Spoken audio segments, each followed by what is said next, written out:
वास्तविक व्रत क्या है, वास्तविक फलाहार क्या है। जब आप साधना करने लगते हैं एक परमात्मा को प्राप्त करने के लिए, स्थायी दशा को प्राप्त करने के लिए, जब आप दृढ़ संकल्प होकर भजन में लगते हैं, नाम जपते हैं, ध्यान करते हैं, तो आपके मन में कामनाएं पैदा होती हैं, फल की इच्छा होती है। तो फलाहार करने का मतलब है फल की इच्छा का त्याग करना।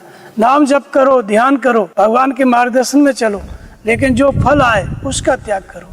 देना सब कुछ, लेना कुछ नहीं। बाना जाकर झूरों का कुछ नहीं चाहिए, केवल भगवान चाहिए। फल की इच्छाओं का त्याग करना क्या है, फलाहार करना। इंद्रियां और मन भोजन करते हैं कि इंद्रियों का भोजन क्या है, अलग अलग चेष्टाएं। आंखें रूप देखती हैं, कान शब्द सुनते हैं, त्वचा स्पर्श करती है, जीभ स्वाद लेती है, नाक गंध लेती है, हाथ पैर से आदमी चलता है, वस्तुओं का संग्रह करता है, भोग की वस्तुओं का, और मन योजना बनाता है। तो ये जो मन योजना बना रहा है, इंद्रियां अपने विषयों की तरफ दौड़ रही है, ये इनका भोजन है। मतलब विषयों की तरफ हम क्यों दौड़ रहे हैं, क्योंकि हमें कुछ फल चाहिए संसार में। तो उस फल का त्याग करो, इंद्रियों के और मन के विषयों का त्याग करो, इसको कहते हैं फलाहार करना। विषयों का त्याग करके जाना किधर है, एक स्थायी दशा, एकादशी, एक दशा को प्राप्त करना है। जो दशा बदल रही है, बार बार जन्म मृत्यु, बार बार दुख सुख, अच्छा बुरा, जो मन में परिवर्तन हो रहा है, ये परिवर्तन होना बंद हो जाए, जन्म मृत्यु का चक्र बंद हो जाए, स्थायी परमात्मा प्राप्त हो जाए। इसलिए हम ये व्रत कर रहे हैं, फल की इच्छा का त्याग कर रहे हैं। और ये जो फल की इच्छा करते हैं, यही हमको जन्म देती है। जैसी कामना वैसा जन्म मिलेगा, तो दुर्दशा होगी जीव की। तो इसलिए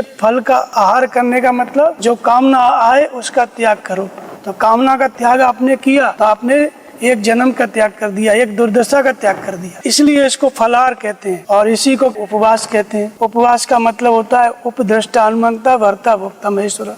उप माने आत्मा, उपद्रष्टा के रूप में, और वास माने उसके समीप रहना, उसमें निवास करना। आत्मा में निवास करना कब होगा, जब हम आत्मा के निर्देशन में चलेंगे। आत्मा हृदय से जागृत होकर के, आत्मा त्रिकालज्ञ सर्वज्ञ, वह तीनों कालों की जानकारी हमको देने लगा और हम उन भगवान की निर्देशन में चलने लगे। तो जैसे जैसे हम भगवान के आदेश के अनुसार नाम जप करते हैं, ध्यान करते हैं, जितने समय तक हम नाम जप में, ध्यान में, ईश्वरीय निर्देशन में रहते हैं, उतना ही हम उपवास कर रहे हैं, अर्थात आत्मा के समीप हमारा वास होता चला जा रहा है। तो यही विधि से हम भजन करते रहेंगे। धीरे धीरे एक समय ऐसा आएगा कि उस आत्मा की प्राप्ति हो जाती है, तो वहां जाकर के उपवास पूरा हो जाता है। जो मार्गदर्शन करने वाली आत्मा है, वो आत्मा हमको जब प्राप्त हो गई तो उपवास आत्मा में स्थित हो जाता है, जीव आत्मा स्वरूप हो जाता है, स्थायी दशा को प्राप्त हो जाता है। क्योंकि आत्मा अजन्मा है और हम जन्म मृत्यु के चक्र में चल रहे हैं। जैसे जैसे हम चलते जाते हैं, भजन करते जाते हैं, वैसे वैसे आत्मा के समीप होते जाते हैं। और जब सारे संस्कार कट गए तो सदा सदा के लिए अध्यात्म, आत्मा के आधिपत्य में जीव हो जाता है। तो ये जीव आत्मा से परमात्मा हो जाता है, स्थायी दशा को प्राप्त कर लेता है, फिर जन्म और मृत्यु से परे हो जाता है। इसलिए इसको उपवास कहा जाता है।